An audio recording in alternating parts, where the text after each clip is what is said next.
The hum of the jet engine is a prayer to me now, a constant, vibrating hymn that fills the cockpit and drowns out everything else.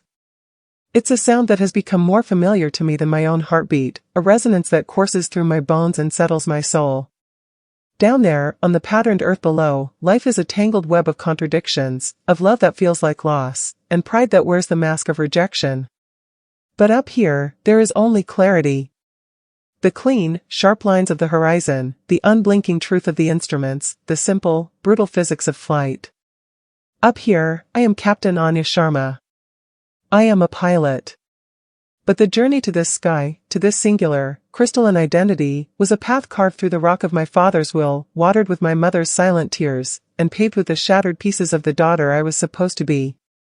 I carry the ghost of that girl with me always, a faint reflection in the canopy glass, a reminder of the cost of this freedom. It all began not with a roar, but with a whisper. The whisper of turning pages in a quiet library.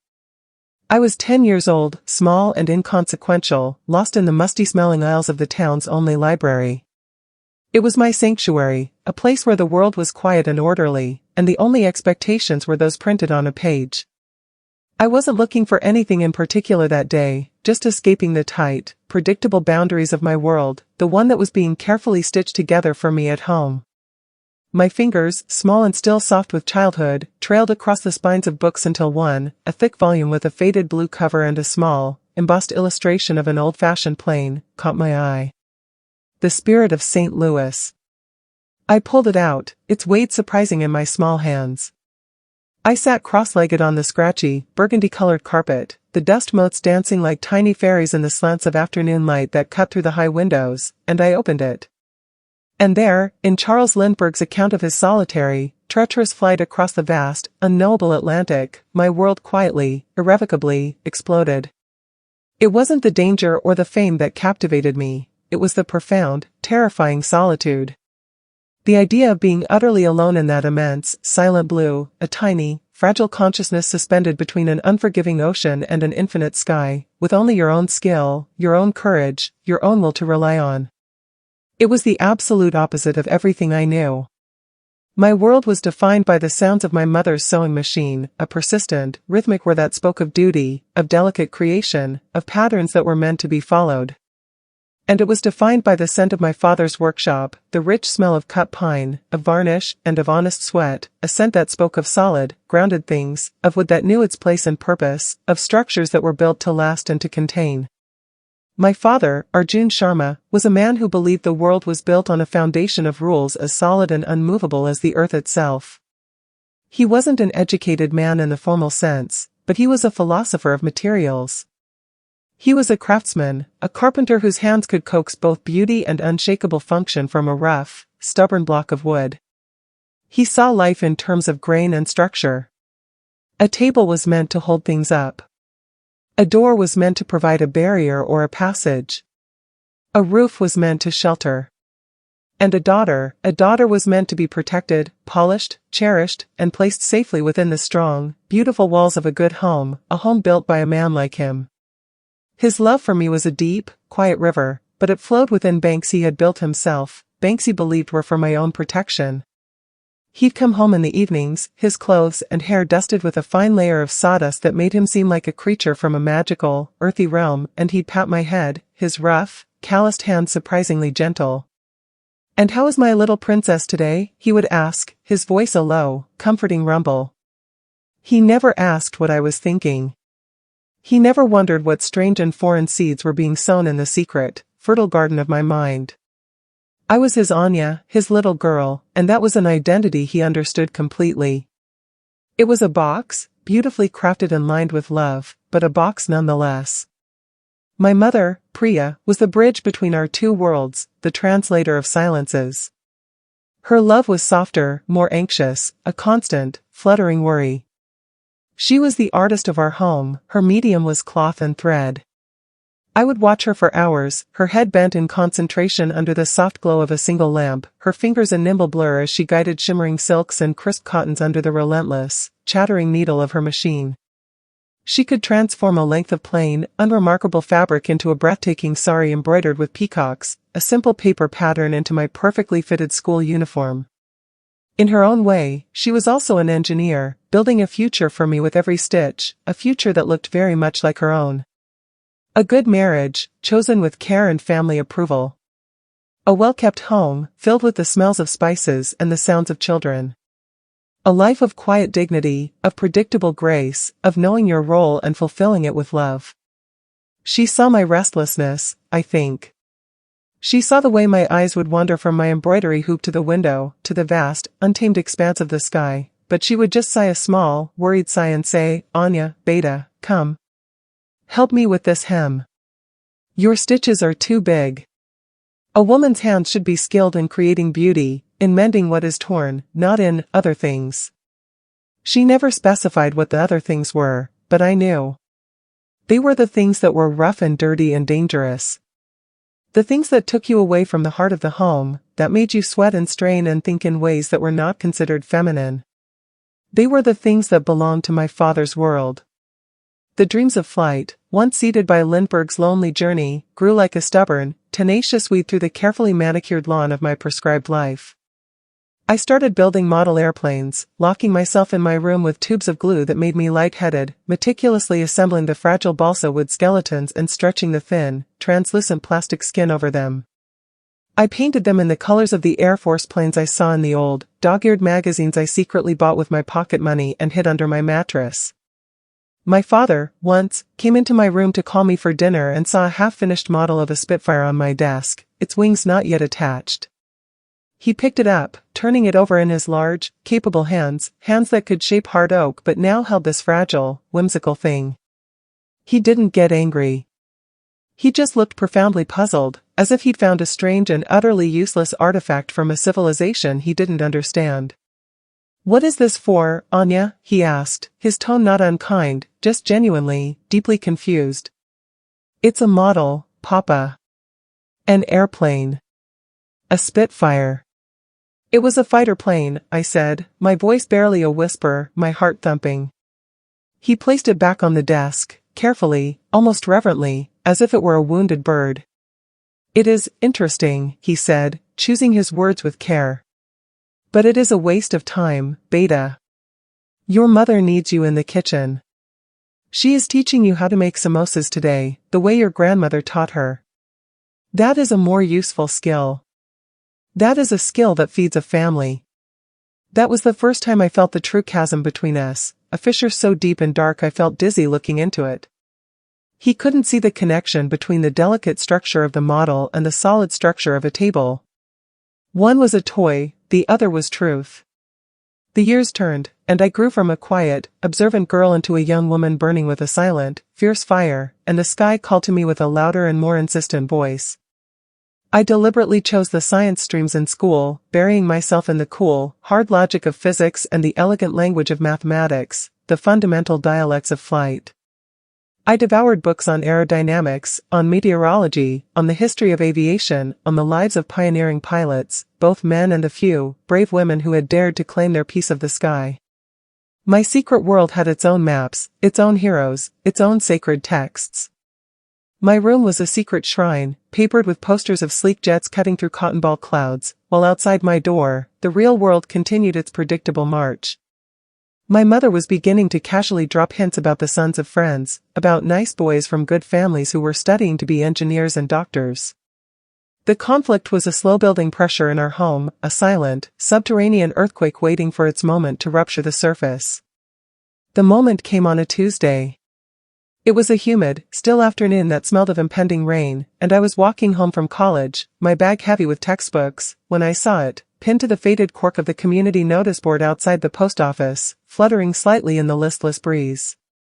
A crisp, official flyer, so different from the handwritten notices for tutoring and lost pets. At the top was the emblem of the Indian Air Force, a stark, beautiful, and powerful symbol of everything I yearned for: discipline, purpose, freedom. And below it, in bold, black letters that seemed to shout into the quiet, sleepy street, "Women wanted. Apply now for flight training." My heart didn't just skip a beat, it felt like it stopped entirely, suspended in a moment of pure, impossible possibility, then slammed against my ribs like a wild bird trapped in a cage. This was it. The door I had been searching for my entire life. It was real, and it was open. I glanced around, my hands trembling so violently I almost dropped my books, and then, with a furtive movement, I carefully unpinned it, folded it into a tight, small square, and slipped it deep into my calculus textbook. It felt like I was carrying a live bomb, one that could either destroy my world or blast it wide open. That night, after a dinner eaten in our usual, comfortable silence, broken only by the clinking of plates and my mother's questions about my day, I knew I had to act. My heart was a drum solo in my chest. I waited until my father had settled into his armchair with the newspaper, then I took a deep, shaky breath, pulled the now creased flyer from my pocket, and placed it on the polished wooden table between my mother's empty dessert plates. The air in the room instantly changed. It became thick, heavy, charged, like the moment before a lightning strike. It was hard to breathe. My mother was the first to react. She picked it up, her hands, usually so steady and sure with a needle, were shaking. Her eyes scanned the words, and I saw the color drain from her face, leaving her ashen. She looked from the paper to me, her expression one of pure, unadulterated fear, as if I had just announced I was joining a circus. "Anya, no," she breathed, the words a desperate, hopeless plea. "Beta, please. Don't." My father finished his last mouthful of food, wiped his mouth deliberately with his napkin, and then reached for the flyer. He held it in his hands, his thick, strong fingers, capable of shaping the hardest wood, now holding this flimsy piece of paper that held the weight of my entire future. He read it. Slowly. Once. Twice. His face was a granite mask, but I could see the storm gathering in his eyes.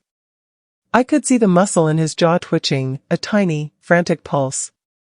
Finally, he placed it back on the table, smoothing it out with a hand that, I noticed with a sickening lurch in my stomach, was not entirely steady. "It is not for you," he said. His voice was low, flat, final.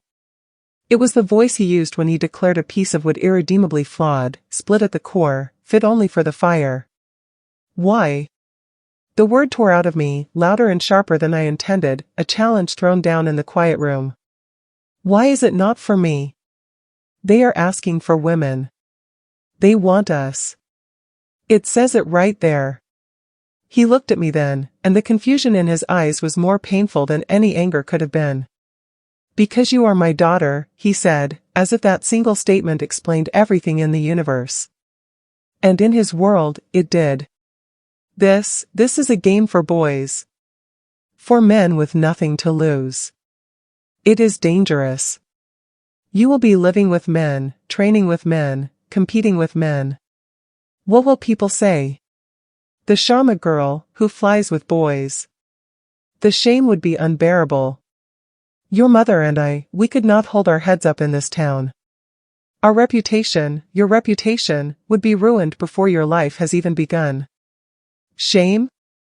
I felt a hysterical laugh bubble in my chest, a sound of pure, unadulterated frustration. "Papa, this is an honor. To serve my country? To fly? This is the greatest thing I could ever do. This is about me, not about what people will say. Your country is here," he roared, suddenly standing up, his chair scraping violently against the floor. The sound was like a gunshot in the quiet room, making my mother flinch. "Your duty is here. To your family. To your future husband. To the children you will have. You are not some soldier boy. You are a girl. My girl.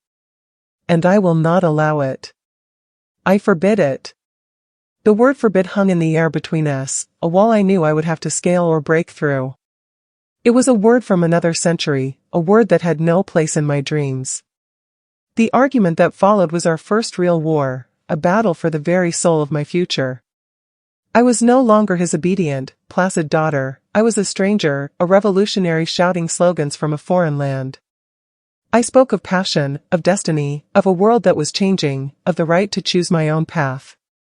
He spoke of tradition, of safety, of the unbreakable chain of duty and respect that bound me to him, to my mother, to a future I didn't want, a future that felt like a slow, gentle death. My mother wept silently throughout, a helpless spectator to the collapse of her family, a river of tears caught between the immovable object of her husband's will and the irresistible force of her daughter's heart. In the end, I made my choice in the dead of night, in the profound silence that follows a storm. The house was asleep, but the air still vibrated with the echoes of our shouted words. I filled a single, small suitcase. It held a few practical clothes, my favorite, most dog-eared books on aviation, and the completed model Spitfire my father had dismissed as a waste of time. I wrote a letter to my mother, a messy, tear-stained note telling her I loved her more than anything, that I had to do this, that it was the only way I could breathe, and that I was so sorry for the pain I was causing. For my father, I had no words that could possibly bridge the chasm his final, thundering I forbid it, had created.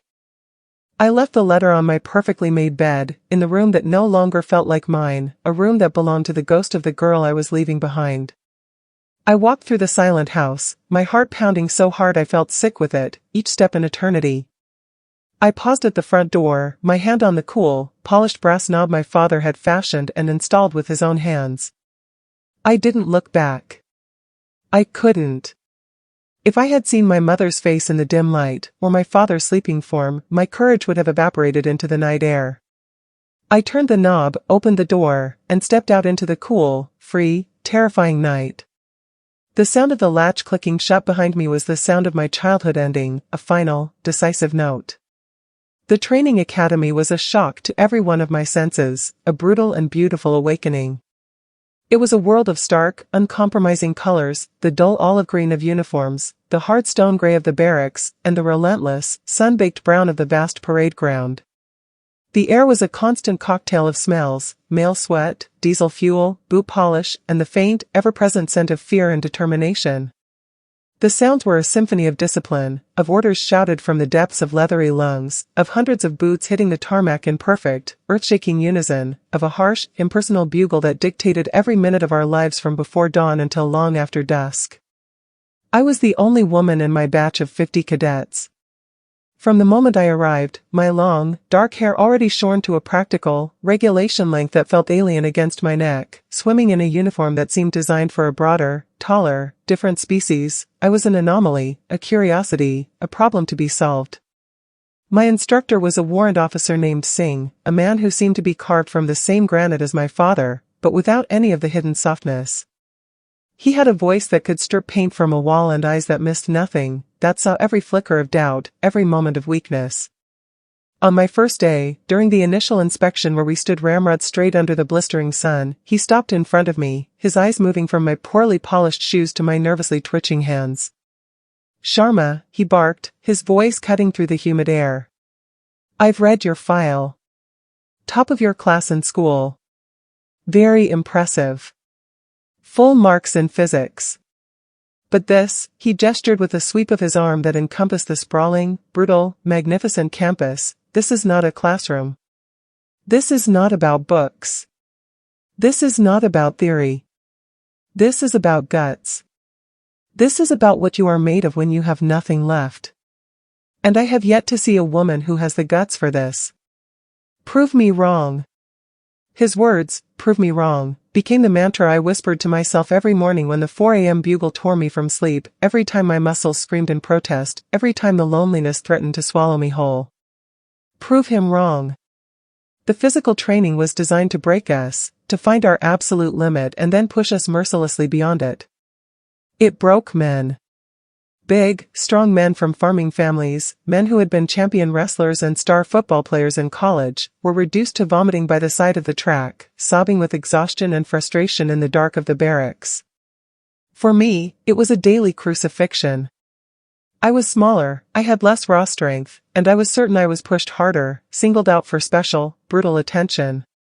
Every time I fell behind on a 10-kilometer run with a full pack, every time my arms trembled and failed during the endless rope climbs, every time I struggled to heave my own body weight over a high wall, Warrant Officer Singh was there. "What did I tell you, Sharma? No guts. Not enough here," he'd say, tapping his own chest. "Maybe you should have listened to your father.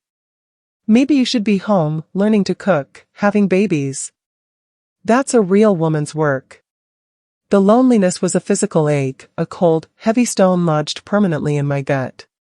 At night, in the barren female barracks I had all to myself, a row of empty beds a constant reminder of my isolation, I would lie on the thin, hard mattress and stare at the hairline cracks in the ceiling, tracing them like maps of my own fractured life.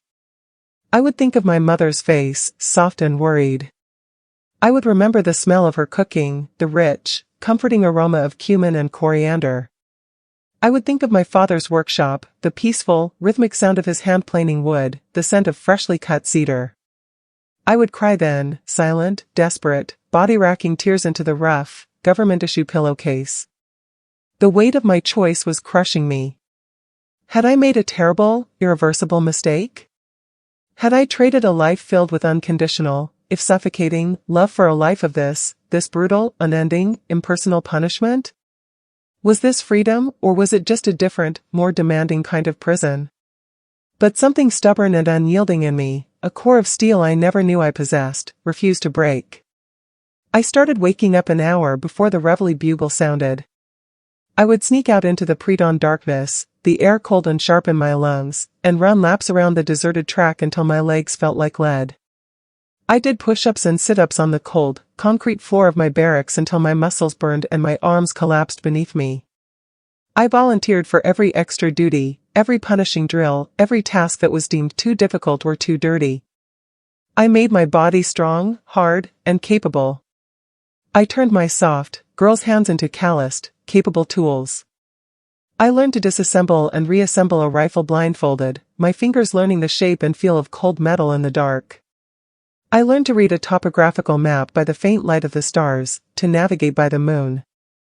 I learned to march for miles until my boots were filled with blisters and my feet were numb, my mind separating from the pain, floating somewhere above my suffering body. The first time I entered a flight simulator, the fear was so potent I could taste it, metallic and sharp, at the back of my throat. It was a dimly lit, claustrophobic replica of a cockpit, all flickering screens and complex switches, a poor, ghostly imitation of the real thing, but to me, in that moment, it was a cathedral. Warrant Officer Singh was in the instructor's seat behind me, his presence a dark cloud, his voice a dispassionate, critical drone in my headset. Okay, Sharma. Let's see what you've got. Or what you haven't. Start your pre-flight checks. Take us up. My hands were sweating, slipping on the smooth plastic of the controls. I fumbled the first few switches, my mind a panicked blank. Wrong sequence, cadet, his voice crackled, cold and sharp. You just flooded the engine. We're a fireball on the tarmac. You're dead. Everyone on board is dead because of you. He reset the simulation with a sharp click. Again.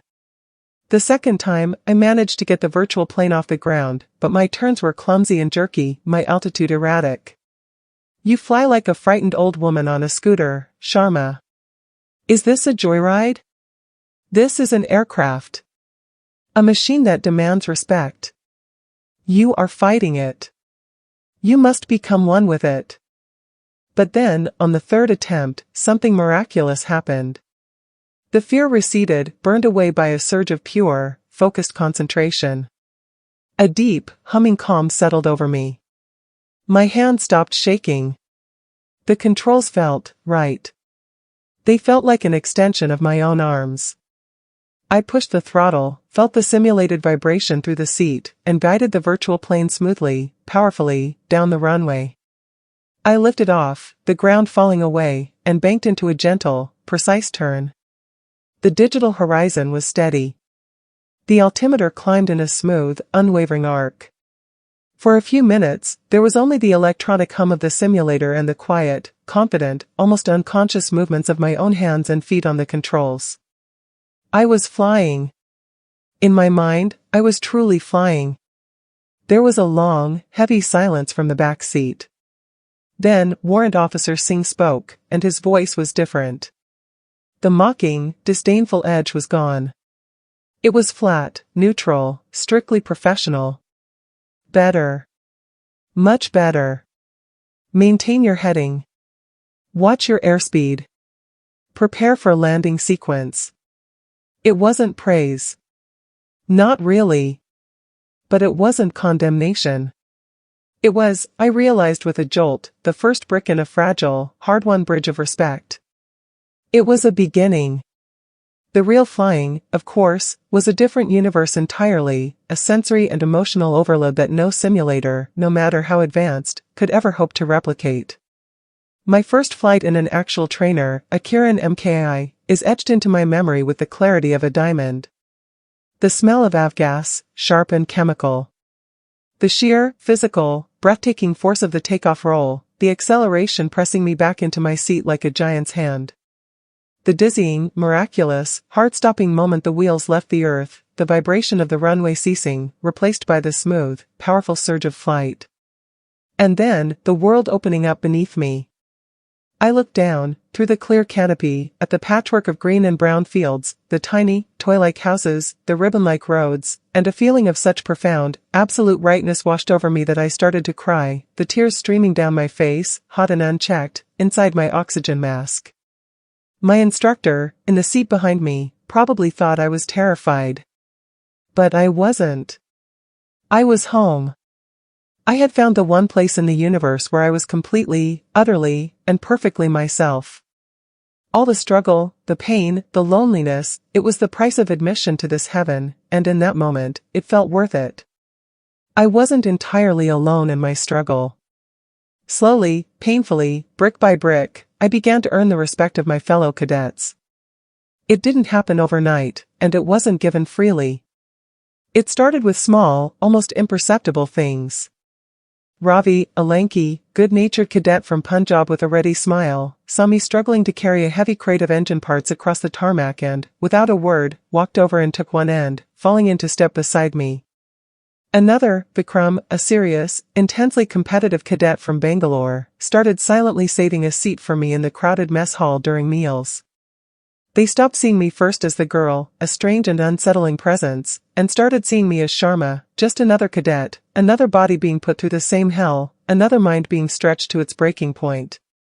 We became a team, a band of brothers, and one sister. We pushed each other during training, supported each other after failures, shared our fears during late-night talks in the barracks, and celebrated our small, hard-won victories together. This newfound camaraderie, this sense of belonging to a tribe, was a balm on the still raw wound of my family's absence. Graduation day was a blur of brilliant, unforgiving sunshine, of crisply ironed uniforms that felt like a second skin now, and the proud, beaming, tearful faces of families who had come to witness the transformation of their boys into officers. I stood at attention on the sun-baked parade ground, my back straight as an iron rod, my heart swelling with a pride so intense and complex it was almost painful. When my name was called, Cadet Anya Sharma, and I marched forward, my boots hitting the ground in perfect, confident time, the applause was thunderous, a wave of sound that washed over me. A senior officer, a general with a chest full of ribbons and medals that spoke of a lifetime of service, pinned the silver wings to my uniform. The medal was cool against my chest, a permanent, tangible mark of what I had achieved. He leaned in close, his voice quiet but firm, and said, "Well done, Captain Sharma. The sky is yours. Don't ever let anyone tell you otherwise."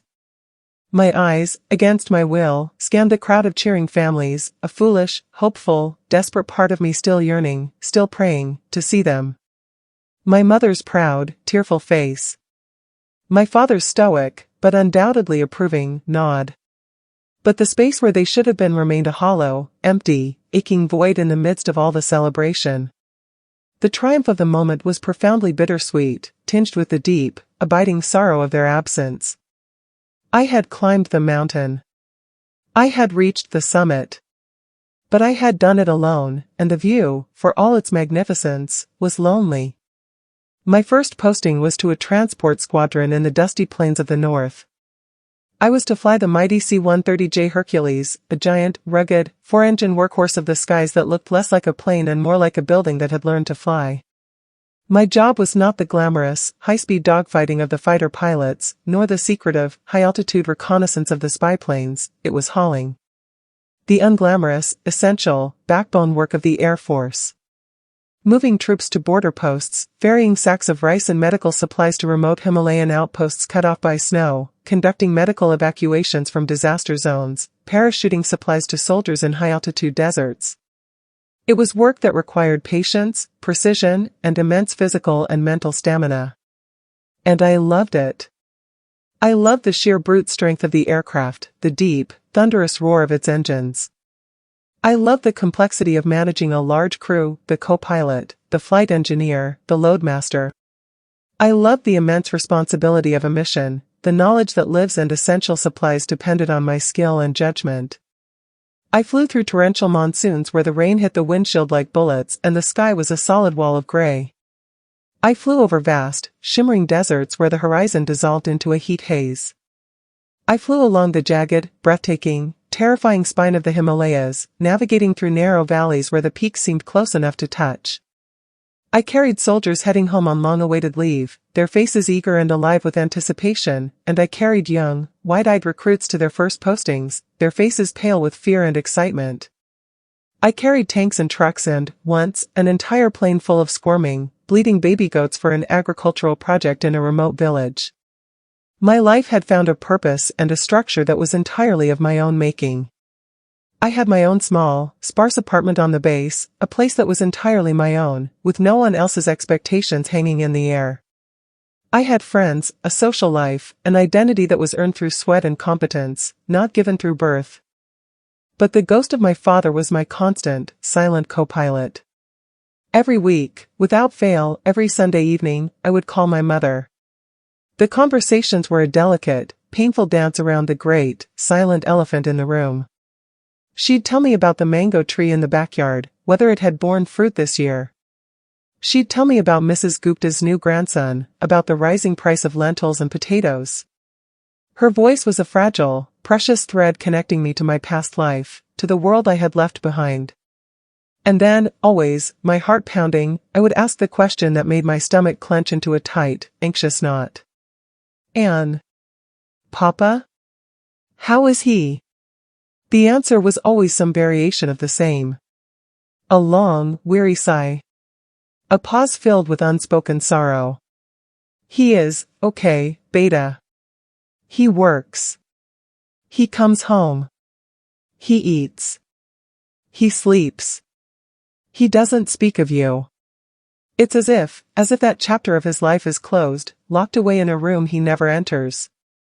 But, and here her voice would always drop to a conspiratorial whisper, as if she were sharing a dangerous state secret, he keeps the clippings.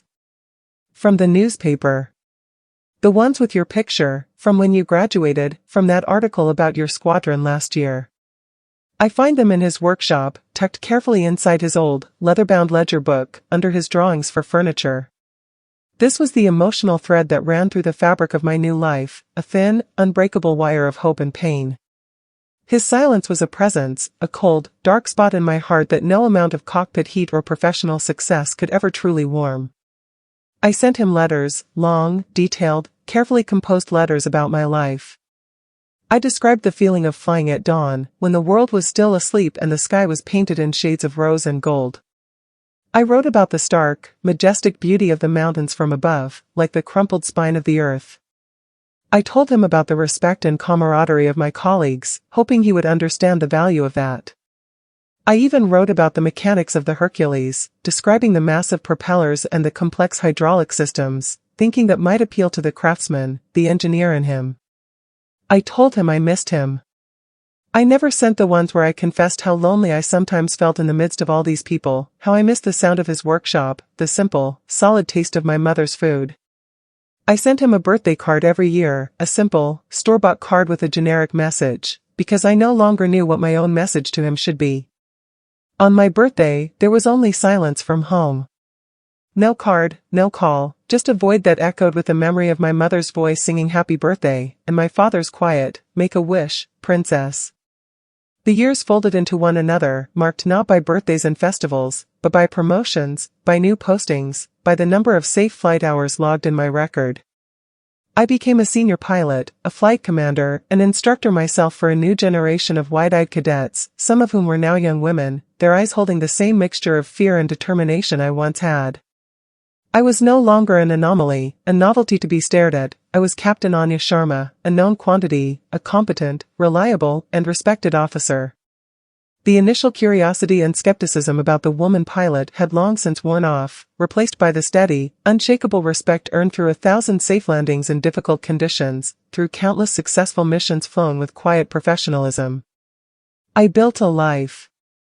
I learned to cook for myself, simple, functional meals that were a far cry from my mother's elaborate feasts. I bought a small, second-hand car. I had relationships that started with hope and sometimes ended with a quiet, mutual understanding that my career, my life in the sky, would always come first. But the part of me that was Arjun Sharma's daughter remained frozen in time, that 18-year-old girl standing at the door with her suitcase, perpetually waiting for a forgiveness, a recognition, that never came. The crisis, when it came, was a phone call that shattered the careful, disciplined equilibrium of my life. It wasn't my mother. It was her sister, my Aunt Mira, and her voice was thin and frantic with a fear I could feel through the telephone line, a cold dread that seeped into my bones. "Anya, you have to come." "No. It's your mother. She's had a stroke. It's bad. The doctor says, it's very serious. She's asking for you. She keeps saying your name. Your father, he won't say it, he won't ask, but he's shattered. He's just sitting there, not speaking. He needs you. We all need you." The flight home was the longest and most terrifying mission of my career. I was granted emergency leave, and I sat in the passenger seat of a commercial airliner, my hands clenched into fists on my knees, staring unseeingly out the window at the clouds I usually commanded. I wasn't a captain in command of a multi-million-dollar aircraft and the lives of a crew. I was a scared, guilty child returning to a battlefield she had fled over a decade ago, returning only because the truce of mortality had been called. I drove a rented car from the airport through streets that were both deeply familiar and utterly strange, the landmarks of my childhood viewed through the warped lens of time and trauma. Our house looked smaller, more worn, the paint peeling in places I didn't remember. The garden my mother had tended with such loving, meticulous care was wild and overgrown, a tangle of weeds and neglected rose bushes. My heart was a frantic, panic drum against my ribs as I walked up the cracked concrete path. I was still in my uniform. I had come straight from the base, the scent of jet fuel and discipline still clinging to my clothes, a smell that was as much a part of me as my own skin. I didn't knock. I turned the knob, the same cool brass knob, and stepped inside. The smell that hit me was a time machine, lemon polish, sandalwood incense, my mother's faint, floral perfume, and underneath it all, the deep, grounding scent of my father's sawdust. It was a smell that was the very essence of my childhood, of safety and belonging, and it hit me with the force of a physical blow, bringing fresh, sharp tears to my eyes. She was lying on the living room sofa, propped up by a mountain of pillows, looking so small, so thin, so fragile it stopped my breath in my throat. Her eyes were closed, her face pale and drawn, a map of her suffering. My Aunt Mira was sitting beside her, holding her limp hand, and she looked up as I entered, her own face etched with exhaustion and grief. And then I saw him. My father was sitting in his worn, faded armchair in the corner, the one that had always been his throne, his command post. He looked ancient, a crumbling statue of the strong man I remembered. His hair, which had been a distinguished salt and pepper when I left, was now a shocking, pure white. His once broad shoulders were stooped, collapsed in on themselves. His big, strong hands, the hands that could shape wood, that could hold me so securely, were lying limp and helpless on his knees. He was just staring at my mother, his expression one of such utter, complete devastation, such lost, hopeless love, that I felt my own heart break open for him. My aunt looked up and saw me. "Anya," she whispered, her eyes filling with fresh tears. "You're here. Thank God." The sound of my name made my mother's eyelids flutter open. She turned her head slowly, painfully, on the pillow, and when her gaze, cloudy and confused at first, finally found me, a weak, radiant, beautiful smile transformed her face, breathing life back into it for a moment. "My Anya," she whispered, her voice thin and reedy, a ghost of its former self. "You came. You flew all this way. My pilot." I went to her, dropping to my knees on the floor beside the sofa, taking her frail, cool, bird-like hand in both of my own. I leaned down and kissed her forehead, her skin papery and cool. Of course I came, Ma. Of course I did. I'll always come for you. We talked then, in hushed, broken tones. I told her about my last flight, a routine supply drop, making it sound like a grand adventure. I told her about the new cadets I was training, how one of them was even more hopeless than I had been, and I made her laugh, a faint, breathy, precious sound that was the most beautiful music I'd ever heard. All the while, I was acutely, painfully aware of my father, a silent, grieving statue in the corner. He hadn't moved. He hadn't spoken. He hadn't even looked in my direction. It was as if I were a ghost, an apparition he couldn't bear to acknowledge. After a while, the effort of talking exhausted my mother, and her eyelids grew heavy, and she drifted back into a fitful sleep. I stayed kneeling there for a long moment, just holding her hand, watching the slow, shallow rise and fall of her chest, gathering the courage to face him, to break the 15-year silence that stretched between us like a frozen wasteland. Finally, I stood up, my legs stiff and aching from the awkward position. The silence in the room was a physical weight, suffocating and heavy. I didn't know what to do or say. The chasm between us felt wider and deeper than ever, uncrossable. The pain of this non-reunion, in the shadow of my mother's possible death, was too acute, too terrifying to bear. I decided to leave, to retreat, to go to a hotel, to give him space, to preserve myself from the finality of his rejection. I turned and took a single, determined step towards the door. Anya. His voice. It was rough, cracked, rusty from disuse. It was a sound from a lifetime ago, a sound I had ached to hear for 15 years. I froze, my back to him, my entire body rigid with a hope so painful it felt like fear. I heard him stand up, his joints cracking audibly in the hushed room, the sounds of an old, tired body. I slowly, so slowly it felt like a dream, turned around to face him. He was standing now, looking not at my face, but at my uniform. His gaze was fixed, intense, unwavering, on the silver wings pinned to my chest. He took a hesitant, shuffling step forward. Then another. He stopped right in front of me, so close I could smell the familiar, comforting scent of him, sawdust and Old Spice and the faint, clean smell of soap. He was shorter than I remembered, and I saw now how age had shrunk him. He lifted a hand, his right hand, the carpenter's hand that had held mine when I was learning to walk, that had pat my head, that had crumpled my future into a ball and thrown it away. It was trembling, a fine, constant tremor that spoke of age and emotion. He reached out, his movements slow and deliberate, as if moving through deep water, and with a tenderness I had never seen in him, a reverence that stole my breath, he touched the silver wings on my uniform. His fingertips, rough and calloused from a lifetime of work, brushed against the cool, smooth metal, tracing the raised outline of the wings, feeling the intricate, engraved details of the emblem, as if reading a story in braille. He didn't look at me. His eyes remained fixed on that small, silver badge, as if it held the answer to a question he had been asking himself for 15 years, the key to a lock he had long forgotten how to open. His voice, when he finally spoke, was a hoarse, broken whisper, each word dragged up from the depths of his soul. I built a cabinet for a general once. A long time ago, before you were even born. He was a proud man, but he had kind eyes. He sat in my workshop, on a stool, and he watched me work. He told me that the infantry wins battles, but it's the logistics, the transport pilots, who win wars.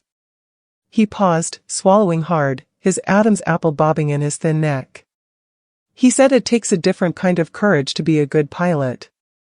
Not the hot, flashy courage of a fighter jockey, but a cold, steady courage. The courage to be responsible. For your aircraft. For your crew. For your cargo. For the soldiers relying on you for their food, their mail, their way home. He said a pilot has to carry the weight of the world, alone, in that cockpit, and never let it show. He said it was the loneliest job in the world, and the most vital. He finally, lifted his eyes to meet mine. They were filled with a lifetime of regret, of stubborn pride, of a love that had been trapped behind a wall of his own fear and tradition, a love that was now flooding out, washing away the 15 years of silence and sorrow. All these years, he whispered, his voice breaking, tears welling in his own eyes and spilling over, tracing paths through the wrinkles on his cheeks. I was not angry that you left, my Anya. I was afraid. Every single day, from the moment you walked out that door, I was sick with fear. I couldn't eat. I couldn't sleep. I was afraid that my little girl, my princess, was somewhere up in that cold, empty, dangerous sky, carrying all that weight on her young shoulders. I was afraid that a bolt would come loose, that an engine would fail, that a storm would be too strong. I was afraid that I had driven you away with my stubbornness, that I had lost you forever because I was too blind, too proud, to see the magnificent, brave, brilliant woman you were destined to become. Tears were streaming down my face now, hot and unchecked, a torrent of released pain and joy. I couldn't speak. My throat was closed with a sob I couldn't release. I could only look at him, at this old, broken, beautiful man who was my father. I saw your picture in the paper, he continued, his hand still resting on my wings, a father's blessing, an absolution. My daughter. The pilot. The officer. The one they wrote articles about. I was proud. So proud my chest felt like it would burst with it. I would cut out the clippings and show them to your mother when no one was looking. Look, I would say, look at our Anya. Look what she has done. I am a stubborn old fool. A carpenter who thought he knew the grain of his own daughter's heart, and I was wrong. I built a wall, Anya. I built it stone by stone, to protect myself from the fear of losing you, and then I became a prisoner inside it. I forgot how to find the door. I am so sorry, Beta. I am so sorry. Can you ever forgive me? He opened his arms then, a hesitant, awkward, heartbreaking gesture. But it was everything. It was the world. I stepped into them, and he held me. He held me tightly, fiercely, his strong, rough, old hands patting my back, just like he had when I was a small child and had scraped my knee, a rhythm of comfort that was imprinted on my soul. He was crying too, quiet, shuddering, body-racking sobs that racked his thin frame. We stood there in the middle of the living room, surrounded by the ghosts of all our lost years, the crisp, blue uniform of my chosen life pressed against the simple, worn cotton of his shirt, and finally, the long, cold war was over. The silence was broken. The wall had fallen. My mother passed away a week later, peacefully, in her sleep, with my father and I both holding her hands, a united front once more. In her final days, there was a profound, quiet peace in the house, a sense of things being put right, of a circle being closed. The three of us were a family again, fractured and scarred, marked by loss and time, but whole. We had found our way back to each other in the shadow of her leaving. After the funeral, my father and I began the slow, careful, beautiful work of building a new relationship. It was awkward at first.